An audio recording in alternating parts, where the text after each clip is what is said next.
بس بس بس بسم اللہ الرحمن الرحیم. اللہ تیری عبادت کرتے ہیں, تیرے سے مدد مانگتے ہیں. جناب پیر سید منور حسین شاہ صاحب, میں آپ کا اور اپنے سارے معزز مشائخ جو سارے پاکستان سے یہاں آئے ہوئے ہیں, میں پہلے تو آپ سب کو خوش آمدید کہتا ہوں, اور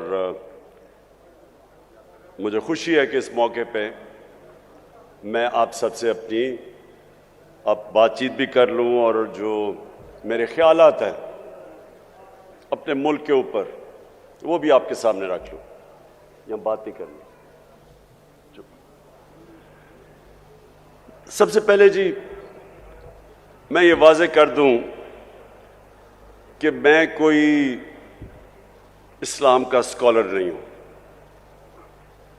میں کبھی بھی اپنے آپ کو کوئی اسلام کا عالم نہیں سمجھا, لیکن میں ایک وہ انسان ہوں جس نے آہستہ آہستہ اپنی زندگی کے تجربے سے,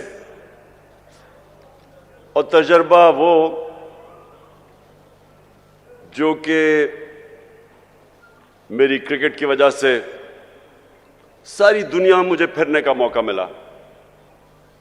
میں نے اپنی یونیورسٹی بھی باہر کی, اور پھر کوئی اپنے 20-25 سال زندگی کے آدھا وقت پاکستان گزارتا تھا اور آدھا ملک سے باہر گزارتا تھا کرکٹ کی وجہ سے. تو میں نے اپنی زندگی کے تجربے سے اور دنیا کو سٹڈی کرتے ہوئے میں اپنے دین کی طرف آہستہ آہستہ آتا گیا. اور میں جو باتیں کرتا ہوں وہ میں ایک اسکالر کی حیثیت سے نہیں کرتا. وہ انسان جو اپنے آپ کو بڑا خوش قسمت سمجھتا ہے کہ اللہ ایک اپنا کبھی کسی کے اوپر خاص کرم کرتا ہے تو اس کو وہ ایمان دے دیتا ہے. اللہ کا جو سب سے بڑا تحفہ, میں اپنے بیٹوں کو بھی یہ بتاتا ہوں کہ اگر کسی جو سب سے بڑی نعمت اللہ کسی کو دے سکتا ہے وہ ہے ایمان کی. بولنا نہیں ہے, وہ ہے ایمان کی. اگر ایمان انسان کو دے دیتا ہے, میری نظر میں, پھر سے میں ایک اسکالر نہیں اپنی حیثیت سے بات کر رہا ہوں, وہ انسان کو آزاد کر دیتا ہے. جو ایمان ہے وہ سچا ایمان ہے ہی وہ جو ایک انسان کو آزاد کر دیتا ہے. کیونکہ وہی جب آپ لا الہ الا اللہ, آپ کے دل میں جب اللہ ایمان ڈال دیتا ہے اس کا مطلب ہی کچھ اور ہو جاتا ہے. بنسبت کہ ہم دنیا میں نے بڑے مسلمان دیکھے ہیں, کلمہ بھی پڑھتے ہیں, لیکن وہ ان کو آزاد نہیں کرتا. قرآن کی ایک میں نے آیت پڑھی تھی کہ ایمان والا آدمی ایمان والے آدمی کو پہچان لے گا. وہ کیسے پہچانے گا؟ میری نظر میں وہ آزاد ہو جاتے ہیں, وہ اپنی نفس پہ قابو پا جاتے ہیں, ان کے خوف دور ہو جاتے ہیں, وہ لالچ کو کنٹرول کر لیتے ہیں, پیسے کو استعمال کرنا سیکھتے ہیں, پیسے سے استعمال نہیں ہوتے. سب سے بڑی بات کہ وہ سوائے اللہ کے کسی کے سامنے نہیں جھکتے. جو خوف کا بت میری نظر میں, میری زندگی کے تجربے میں, جو اللہ نے انسان کو اشرف المخلوقات بنایا, عظیم مخلوق, وہ اس لیے اپنی پرواز نہیں کر سکتا, سب سے بڑا جو بت جب وہ نہیں توڑتا وہ ہے خوف کا بت. مرنے سے میں ڈرتا ہوں, میں ظالم کے سامنے نہیں کھڑا ہوتا. میں نوکری کر رہا ہوں, میں اپنے ضمیر کے خلاف جاتا ہوں کہ میری نوکری نہ چلی جائے. میں تو اس کو بھی شرک سمجھتا ہوں. جدھر آپ اپنے ضمیر کا سودا کرتے ہیں اور رائے حق سے ہٹتے ہیں, میری نظر میں تو وہ بھی شرک ہے. پیسے کی پوجا کرنا, پتہ ہے کہ میں چوری کر رہا ہوں, کرپشن کر رہا ہوں, لیکن میں ہر چیز جسٹیفائی کر لیتا ہوں کہ جی میرے گھر میں پیسہ نہیں تھا اس لیے چوری کر رہا ہوں۔ میں نے تو زندگی میں لوگوں کو ہر چیز کو جسٹیفائی کرتا دیکھا، قتل کو بھی وہ جسٹیفائی کر دیتے ہیں، کرپشن کو، قتل کو، جھوٹ کو، زنا کو، سب کو جسٹیفائی انسان کر سکتا ہے۔ تو جو ایمان ہوتا ہے وہ انسان کو بدل دیتا ہے، وہ اصل میں انسان کا جو قبلہ ہے وہ صحیح قبلہ آ جاتا ہے، اس کا ڈائریکشن زندگی کا بدل جاتا ہے، وہ بجائے دنیا میں رہنے کے وہ اپنی آخرت کی فکر کرنی شروع کر دیتا ہے، اور وہ پھر اس کا کیریکٹر بھی بدلنا شروع ہو جاتا ہے۔ کبھی بھی انسان کا کیریکٹر نہیں بدلتا میری نظر میں، جب صرف ایمان ہی کیریکٹر بدل سکتا ہے انسان کا، تو یہ میں سمجھتا ہوں سب سے بڑی نعمت ہے اللہ کی۔ تو جب میں وزیر اعظم بنا اور میرا یہ ساری دنیا کا تجربہ تھا کہ وہ ملک جو آگے نکل گئے، جو ترقی یافتہ ملک ہیں، جدھر ہمارے یہاں سے پاکستانی مرتے ہیں ویزا لے کے ان ملکوں میں جانے کے لیے، میں نے جب ان ملکوں کو سٹڈی کیا تو میرے معزز مشائخ، میں اس نتیجے پہ پہنچا کہ وہ مدینہ کے ریاست کے اصولوں پہ ہمارے سے زیادہ قریب ہیں،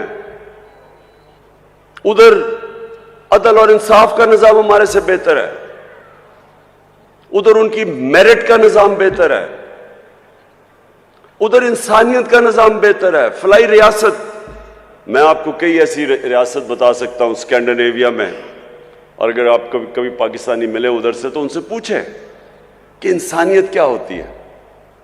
ہمارے تو نبی صلی اللہ علیہ وسلم نے تب تقریباً 1500 سال پہلے دنیا کی سب سے پہلی فلاحی ریاست بنائی تھی۔ اس سے پہلے تو کوئی فلاحی ریاست نہیں تھی، بادشاہ تھی، طاقتور کے پاس سب کچھ تھا، کمزور کے پاس کچھ نہیں تھا۔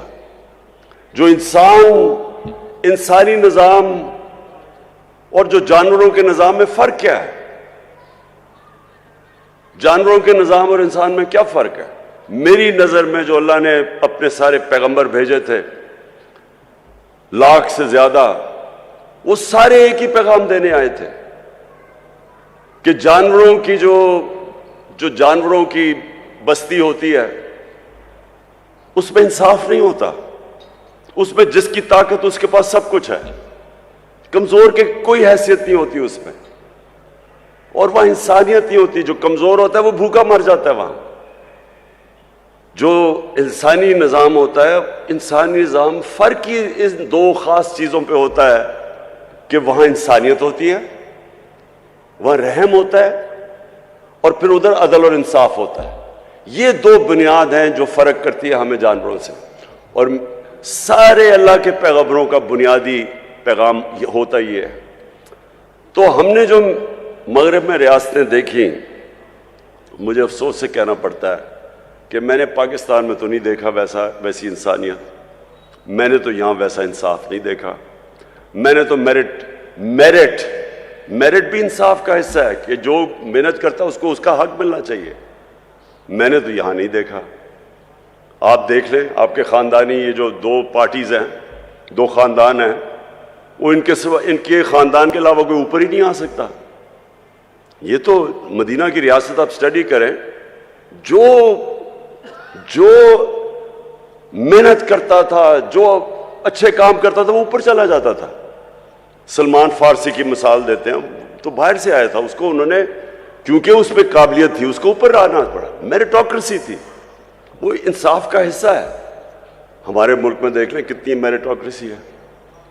میں نے کہہ دیا کہ آرمی چیف کو میرٹ پہ آنا چاہیے، مصیبت پڑ گئی ساری جگہ۔ تو یہ ہمارے مسئلہ یہ ہے کہ میرٹ کا مطلب ہی نہیں ہمیں سمجھ۔ آپ اگر دنیا میں مقابلہ کر لیں، جس معاشرے کے اندر انصاف اور میرٹ ہوتا ہے وہ آگے نکل جائے گا اس معاشرے سے جس میں میرٹ نہیں ہوتا۔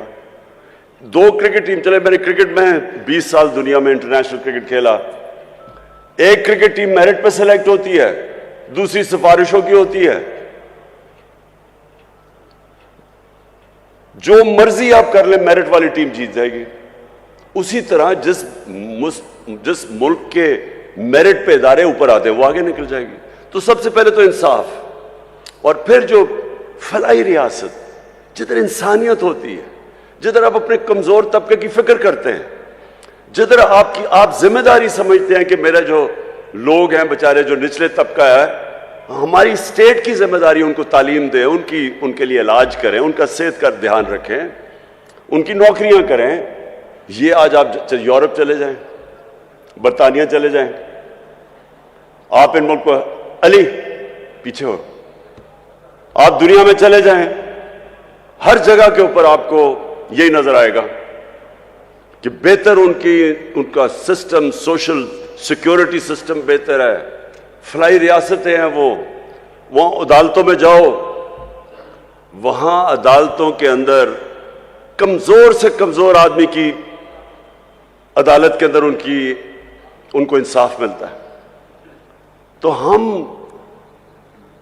میں جب مدینہ کی ریاست کی بات کی, اور پہلے نہیں کی, جب ہمیں حکومت ملی تب میں نے شروع کیا. تو یہ میں نے لوگوں کو سمجھانے کی کوشش کی کہ دیکھیں جو وہ اصول تھے جس کے اوپر میرے نبی صلی اللہ علیہ وسلم نے مدینہ کی ریاست کھڑی کی تھی, کیوں اللہ ہمیں حکم کرتا ہے کہ نبی کی سنت پہ چلو؟ کیوں اس کا حکم ہے؟ ہماری بہتری کے لیے.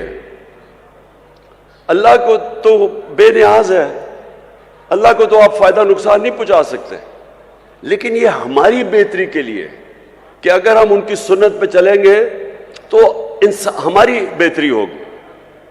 کیونکہ مدینہ کی ریاست میں یہ بھی ہمارے لوگوں کو نہیں پتا, دنیا کی تاریخ کا سب سے بڑا وہ انقلاب تھا. دنیا کی تاریخ میں اتنی بڑی تبدیلی نہیں آئی. 622 اور 632 کے بیچ میں وہ لوگ جن کی کوئی حیثیت نہیں تھی, وہ دنیا کے لیڈرز بن گئے. یہ تاریخ کا حصہ ہے, یہ بھی ہمارے لوگوں کو نہیں پتا. 10 سالوں کے اندر صرف 1200 سے 1300 لوگ جنگوں میں مرے تھے دونوں طرف. جو جنگوں کے اندر دونوں طرف کیجولٹیز ہوئی تھی وہ 1200 سے 1400 تھی. لیکن اسی ٹائم میں سارا عرب بدل گیا, اور وہ لوگ جس طرح انہوں نے دنیا کی لیڈرز بن گئے, فکری انقلاب آیا تھا. تو وہ کیا چیزیں تھیں, وہ انہوں نے ہمارے نبی صلی اللہ علیہ وسلم نے کس طرح ان کو چینج کیا, ان کا کیریکٹر کیسے بدلا, یہ ہمارے لوگوں کو نہیں پتا آج. میں نے اس لیے رحمت للعالمین اتھارٹی بنوائی, بڑے بڑے عالم کو ہم نے اوپر بٹھایا, ہم نے کہا کریکولم ڈیولپ کرو, اسکول کے بچوں کو سیرت نبی سکھاؤ, 8, 9 اور 10 کلاسز کے اندر کورس اسپیشل ڈیولپ کرو, یونیورسٹیز کے اندر ریسرچ کرواؤ, کالجز کے اندر ڈیبیٹس ہوں, پتہ چلے ہمارے نوجوانوں کو کہ کیا اتنا بڑا انقلاب کیسے آیا تھا, کیسے دنیا مسلمانوں نے ٹرانسفارم کر دی تھی. 1000 سال تک مسلمان دنیا کی سب سے بڑی پاور تھے. وہ کیا چیز تھی, کیوں اوپر, پھر مسلمان جب اوپر بھی گئے پھر نیچے کیوں آئے؟ اقبال نے جو شکوہ اور جواب شکوہ لکھا, کیا کہنے کی کوشش کر رہا تھا کہ ہم اوپر کیوں گئے اور پھر ہم نے کیا, وہی مدینہ کے ریاست کے اصولوں سے پیچھے ہٹے, ہم نیچے آ گئے. اور آج ہم پھر کیسے اپنے لوگوں کو اوپر لا سکتے ہیں؟ اس لیے ہماری کوشش تھی کہ یہ اتھارٹی بنا کے ہم سارے ملک کے اندر لوگوں کو سمجھائیں, اپنے یوتھ کو, نوجوانوں کو, پھر ان کا کیریکٹر بلڈنگ کریں. اس وقت ہمارے بچوں کے اوپر جو پریشر ہے, میں اپنے معزز مشائخ آپ سب کے سامنے کہہ رہا ہوں, موبائل فون نے دنیا بدل رہا ہے. موبائل فون کے اوپر جس طرح کا مٹیریل آج ہے, انسانی تاریخ میں بچوں کے پاس اس طرح کی چیزیں نہیں ہیں. پورنوگرافک مٹیریل ہے, ہر قسم کا گند ہے, فائدہ بھی ہے, علم بھی ہے, لیکن دوسری طرف ہر قسم کا اس میں ایکس ریٹڈ مٹیریل ہے جو بچوں کو, کبھی انسانی تاریخ میں بچوں کو یہ چیزیں نہیں دیکھتی تھی. اگر اب ہم اپنے بچوں کی تربیت نہ کریں, اور میں سمجھتا ہوں کہ تربیت ہو ہی ایک طرح سکتی ہے کہ ہم سیرت نبی سے بچوں کو پڑھائیں, ان کا کیریکٹر بلڈنگ کریں. ایک چیز ہے جس طرح ہم اپنے بچوں کو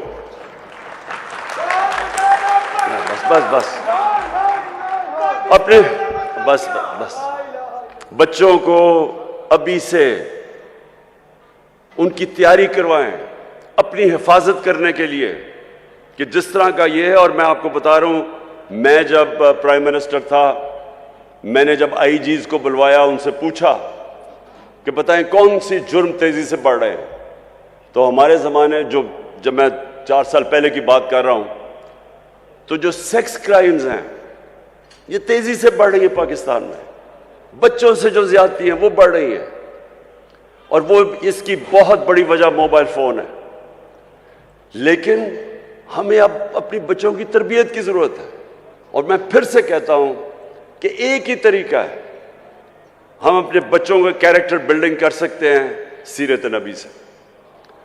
اور میں دوسری بات کہتا ہوں کہ دیکھیں,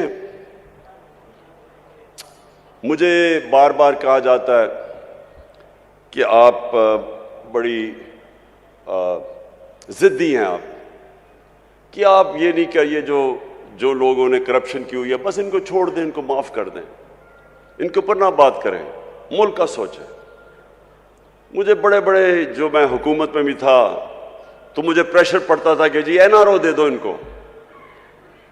دیکھیں, یہ بھی آپ کے لیے بہت ضروری ہے کہ میرے جو معزز مشائخ ہیں, آپ کو لوگوں کی تربیت کرنی چاہیے. دیکھیں, ہمارے نبی صلی اللہ علیہ وسلم رحمت للعالمین تھے. ان سے زیادہ رحم کرنے والا انسان نہیں تھا, جس کو اللہ نے کہا کہ ساری دنیا کے لیے رحمت بن کے آئے, مسلمان ہو یا نہیں ہو. لیکن ان کو جو سب سے زیادہ رحمت کرنے والے انسان تھے, رحم کرنے والے انسان تھے, جب فتح مکہ ہوئی انہوں نے ان سارے کفار کو معاف کر دیا جنہوں نے مسلمانوں پہ بڑا ظلم کیا تھا, ان کے اوپر ہر قسم کا تشدد کیا تھا, ان کو ہجرت کرنی پڑی, ان کے جس طرح کی مشکلات کا سامنا کرنا پڑا. تو جب فتح مکہ ہوئی تو ان کو بدلہ تو لینا چاہیے تھا, لیکن رحمت للعالمین نے سب کو معاف کر دیا. لیکن جب ان کے پاس ایک آدمی آیا اور کہا کہ دیکھیں جی یہ قریش کی لڑکی نے چوری کی ہے, یہ قریش کی لڑکی ہے, اس کو معاف کر دیں, تو تب انہوں نے کہا کہ میری بیٹی بھی اگر چوری کرے گی اس کو بھی معاف نہیں کیا جائے گا.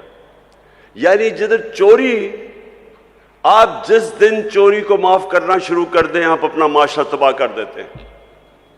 انہوں نے جو ان کی حدیث ہے, اللہ کے آخری پیغمبر کی جو حدیث ہے, اچھا, اور مجھے یہ بھی نہیں سمجھ آتی کہ یہ اس کے اوپر کنٹروورسی کیوں ہے, جب قرآن میں واضح لکھا گیا ہے کہ نبی صلی اللہ علیہ وسلم اللہ کے آخری پیغمبر ہیں, تو اس کے اوپر ڈیبیٹ کیوں ہے؟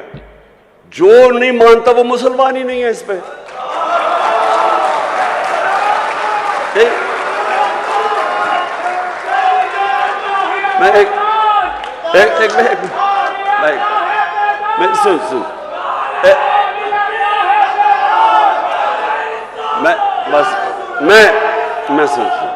میں صرف یہ کہہ رہا ہوں کہ یہ بار بار کہ جی وہ فلانا قائدیانی ہے, کسی کے اوپر بھی انگلیاں اٹھائی جاتی ہیں. میں سمپل بات کر رہا ہوں, جس نے بھی قرآن پڑھی ہوئی ہے اس میں یہ چیز تو واضح ہے نا کہ محمد مصطفیٰ نبی صلی اللہ علیہ وسلم اللہ کے آخری پیغمبر ہے, واضح ہی ہے. تو اس کے اوپر تو ڈیبیٹ ہی نہیں ہے. ہم ایسے کہ کبھی کسی کے اوپر انگلی اٹھاتے ہیں. اچھا, تو میں یہ اب آپ کو دیکھیں, یہ بہت ضروری ہے ہم سب کے لیے. یہ جو وقت ہے اس وقت پاکستان میں, یہ بہت اہم وقت ہے. وقت کیا ہے کہ ہمارے ملک کے اوپر بیرونی سازش کر کے اس ملک کے وہ نامور ڈاکوؤں کو اوپر بٹھا دیا گیا ہے جو 30 سال سے چوری کر رہے ہیں. ملک آتے ہیں, حکومت کرتے ہیں, ملک کو لوٹتے ہیں, واپس باہر چلے جاتے ہیں, پھر NRO لے کے پھر واپس آتے ہیں, پھر چوری شروع کر دیتے ہیں, پھر باہر چلے جاتے ہیں, پیسہ ملک کا باہر لے جاتے ہیں. اب مجھے میں سوال یہ پوچھتا ہوں کہ اگر ایک بحثیت معاشرہ ہم اس ظلم اور ناانصافی کے خلاف اپنی آواز بلند نہیں کرتے اور اس کا مقابلہ نہیں کرتے، ہمارے اور بھیڑ بکریوں میں کوئی فرق نہیں ہے۔ اس سے بڑا ظلم کیا ہے؟ چوری، آپ یہ ایسے ہے کہ آپ کے گھر میں کوئی چوری کرے، چوری کر کے چلا جائے اور تھوڑی دیر بعد کہ جی میری چوری معاف کر دو۔ کون کرے گا؟ آپ کا کوئی گھر لوٹ کے جائے، آپ معاف کریں گے اس کو؟ کہیں گے پہلے پیسے واپس کرو۔ تو کرپشن تو ملک کا پیسہ چوری ہے۔ وہ جو سارے عوام کا، جو اسکولوں پہ، ہسپتالوں پہ، جو ہر چیز عوام کی سہولتوں کے لیے پیسہ، وہ چوری کر کے باہر لے جاتے ہیں اور پھر تھوڑی دیر بعد کہتے ہیں جی اس کو معاف کر دو۔ اور جب عمران خان نہیں مانتا تو کہتے ہیں بڑا ضدی ہے، بھئی میرا اپنا پیسہ ہوتا شاید میں معافی کر دیتا ان چوروں کو، لیکن عوام کا پیسہ ہے یہ، یا غربت ہے، لوگ بھوکے مر رہے ہیں، 5 کروڑ پاکستانی 2 وقت کی روٹی نہیں کھا سکتے، ان کا پیسہ چوری کر کے تم باہر چلے جاؤ اور پھر آگے کہو گے جی اب ان کو NRO دے دو۔ دیکھیں یہ ملک کا مسئلہ ہے۔ میرے نبی صلی اللہ علیہ وسلم نے واضح طور پہ کہا کہ جو قوم چھوٹے چوروں کو جیل میں ڈال دیتی ہے اور بڑے ڈاکوں کو معاف کر دیتی ہے، NRO کر دیتی ہے، نہیں پکڑتی، وہ قوم تباہ ہو جاتی ہے۔ آج اب کوئی غریب ملک میں چلے جائیں، کیونکہ میں نے ساری دنیا دیکھی ہے، کسی غریب ملک میں چلے جائیں، غربت کا اصل وجہ یہ کیا ہے کہ وہاں طاقتور قانون سے اوپر ہے، کمزور جیلوں میں جاتا ہے۔ اب کسی ملک میں چلے جائیں، نائجیریا تیل کے ذخیرے پہ بیٹھا ہوا ہے، سب سے زیادہ جو تیل ہے وہ نائجیریا کے اندر ہے، وہاں غریبوں کی فوج ہے وہاں۔ کیوں غربت ہے؟ کیونکہ ان کے اوپر لوگ بیٹھ کے پیسہ چوری کر کے ملک سے پیسہ باہر لے کے جا رہے ہیں۔ سوئٹزرلینڈ چلے جائیں، سوئٹزرلینڈ میں کوئی وسائل ہی نہیں ہے۔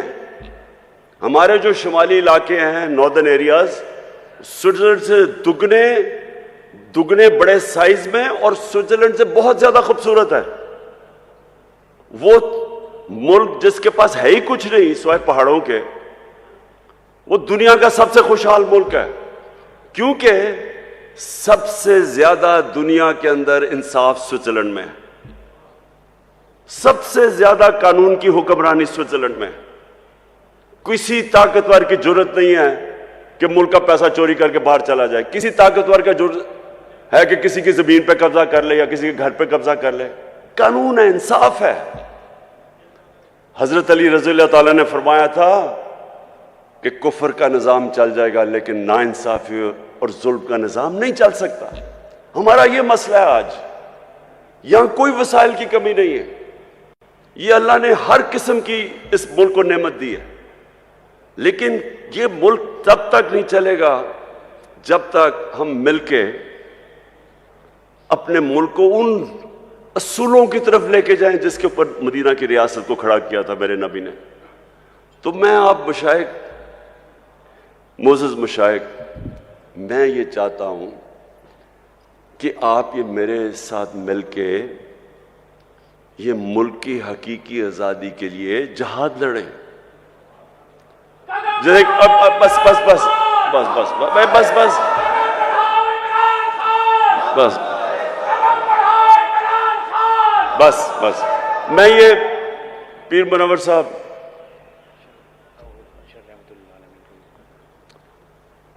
پیر منور صاحب، آپ کے بڑوں نے قائد اعظم کی مدد کی، اس سپورٹ کے بغیر پاکستانی نہ بنتا۔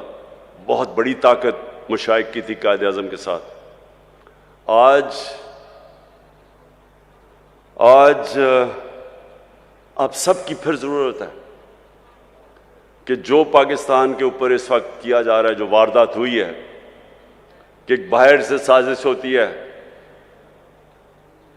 امریکی حکم دیتا ہے ایک ہمارے ایمبیسڈر کو کہ عمران خان کو ہٹا دو، اور اس کے بعد یہاں سارے مل کے جو یہاں کے غدار ہیں وہ مل کے گورنمنٹ گرا دیتے ہیں اور پھر چوروں کو اوپر بٹھا دیتے ہیں۔ اور اگر ہم اس کو تسلیم کر جاتے ہیں تو ہمیں یہ بڑا واضح ہو جانا چاہیے کہ ہم اپنے ملک کی مستقبل کی قبر کھود رہے ہیں. اس لیے یہ جو آنے والے دن ہیں اس میں آپ سب کو اپنی ڈیوٹی دینی پڑے گی اپنے ملک کے لیے. میں صرف آپ سے یہ چاہتا ہوں کہ لوگوں کو کم از کم نبی صلی اللہ علیہ وسلم کی سیرت اور سنت کے تحت لوگوں کو آپ جگانا شروع کریں. ان کی سب کچھ انہوں نے جو اصول بنائے ہوئے ہیں کہ ملک چلتا کیسے ہے، عدل اور انصاف کیا ہوتا ہے، انسانیت کیا ہوتی ہے، وہ آپ لوگوں کو ضرور تبلیغ کرنی چاہیے اس وقت، کیونکہ یہ ٹائم نہیں ہے. ہم بڑی تیزی سے نیچے جا رہے ہیں. ابھی شہباز شریف نے جا کے امریکہ میں معافیا مانگی ہے کہ جی خدا کے واسطے ہمیں پیسہ دے دو نہیں تو ہمارا ملک تباہ ہو جائے گا. سوچیں اتنی محنت کر کے سازش کر کے 5 مہینے پہلے گورنمنٹ آتی ہے، آج ساری امریکنوں کو وہاں جا کے کہہ رہا ہے کہ جی خدا کے واسطے ہماری امداد کر دو نہیں تو ملک کا دیوالیہ نکل گیا، نہیں تو ہم اپنے قرضے نہیں واپس کر سکتے. سوال تو ان سے یہ پوچھنا چاہیے کہ آپ کے سارے پیسے اربوں ڈالر ساری دنیا کو پتہ باہر پڑے، ملک کے لیے پیسے مانگ رہے ہو، اپنا پیسہ باہر رکھا ہوا ہے. دوسروں کو کہہ رہے ہو کہ ملک میں پیسہ لے کے آؤ اور اپنا پیسہ باہر لے گئے ہو. تو میں آخر میں سب سے ابھی سے ہی میں اپنی حکومتوں کو، 4 ہمارے پاس حکومتیں ہیں، گلگت بلتستان، آزاد کشمیر، پختونخوا اور پنجاب. انشاءاللہ ہم نے پچھلے سال بھی اور اس سال بھی بھرپور طریقے سے 12 ربیع الاول بنائیں گے. اور جب ہم 12 ربیع الاول بنائیں گے تو اسی میں اپنے نوجوانوں کو نبی صلی اللہ علیہ وسلم کی سیرت سے بھی آگاہ کریں گے اور انشاءاللہ ان کے کیریکٹروں کو اوپر اٹھائیں گے. اور وہ میں ایک دن خواب دیکھتا ہوں کہ وہ وقت آئے گا جب پاکستانی دنیا میں جائیں گے تو جس طرح ایک دفعہ ایک وقت ایسا تھا کہ انڈونیشیا اور ملیشیا میں مسلمان تاجر جب گئے تو لوگوں نے ان کا کردار دیکھ کے، مسلمان تاجروں کا کردار دیکھ کے لوگ مسلمان ہو گئے.